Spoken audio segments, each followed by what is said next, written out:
It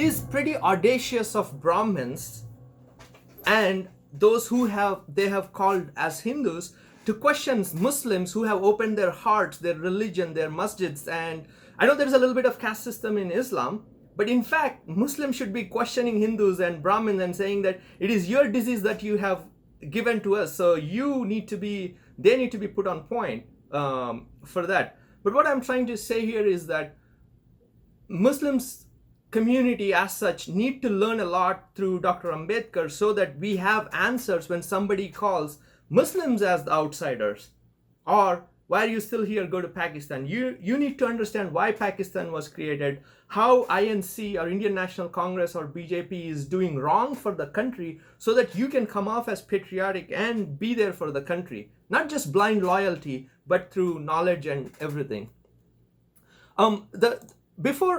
So one of the things I also wanted to share, and I kind of will kind of end with this, is when we don't know our history, we can't build a great future. And this was echoed by Dr. Ubaid also, and some of you also. A nation or a people who doesn't know its history can't build its future. So let us look at points of collaboration between Muslims and Dalits through history.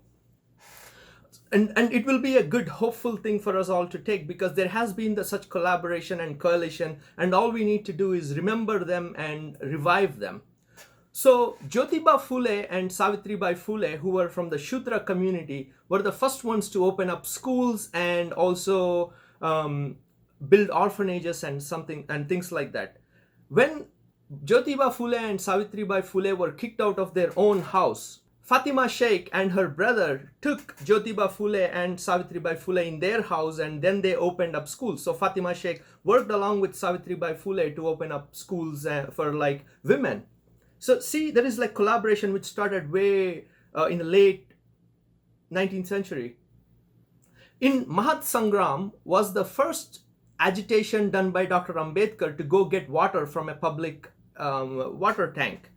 And for Mahat Sangram, he needed a space to host a meeting before that thing happened. And nobody would give him place. So the Muslims in that town were the ones who gave him the land to host that meeting. In Roundtable Conference, Gandhi tried to hatch a plan with the Muslim League and told them that I will vouch for Congress supporting your 14 demands if you oppose Dr. Ambedkar at the Roundtable Conference. And Muslim League leader Shaukat Ali Khan, Jinnah Liaquat Ali Khan, they stepped back and said, that is lack of integrity. We can't do that.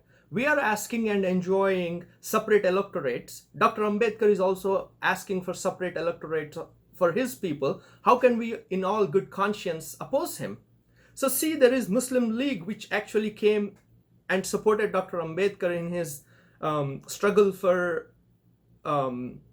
dignity, when Gandhi tried to go undercut him and do a under-the-table dealing with the Muslim League. During Government of India Act in 1935, which came about, there are enough instances where backward classes and Muslims work together to build a lot of community projects.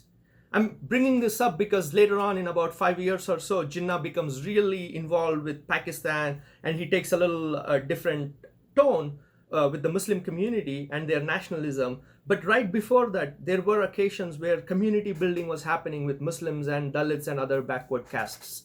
And also, I already shared with you the example of Bengal. When Dr. Ambedkar could not get elected from anywhere else in India, it was Muslims and Namo Shudras, who are Dalits from Punjab, who settled in Bengal. They are the ones who got Dr. Ambedkar elected and sent to the Constituent Assembly. So if you dig into history and really learn the under narrative, which is of the oppressed people, and for us the main important person as a torch is Dr. Ambedkar, learn about his life, learn about his political career and everything, we will get there. There are a lot of coalition happening, and this answers the question of where do we start now? How do we work with the community? How do we work with the oppressed community? So for example, that's where I put up this, like, how can Muslims collaborate with the oppressed community in a way which is not always easily dismissed as communal? Can can all these people here who are on here, maybe you want to put up a school in your city, but or in your town or village, instead of calling it a generic name or a Muslim invoking name, can you have a Savitri Bai Fatima Sheikh school? How relevant is it? How historically prominent is it? And what a strong message does it send? And I also know that some of us are trying to host Indian students here in the North America, and we want to provide them with housing or something. How awesome would it be if I had like a, let's say there is a college in Brampton, right? And then you host a few students there, and the house that you allow them to stay in is called Savitri Bai Fatima Sheikh International School, International House for Dalits and Religious Minorities. The statement that we make with such international names and international houses or international help will be huge. And as far as India is concerned, consult Dalit OBC leaders before taking a stand. It could be NRC, CAA. Understand where the main issue is, what else is under it, rather than just a Hindu-Muslim issue. So, and I will finally leave you guys with this. Allah the Exalted said, "O my servants, I have forbidden oppression for myself, and I have made it forbidden among you, so do not oppress one another." I do understand that Muslims are not the ones who are oppressing, but we still need to stand with the Mazlum.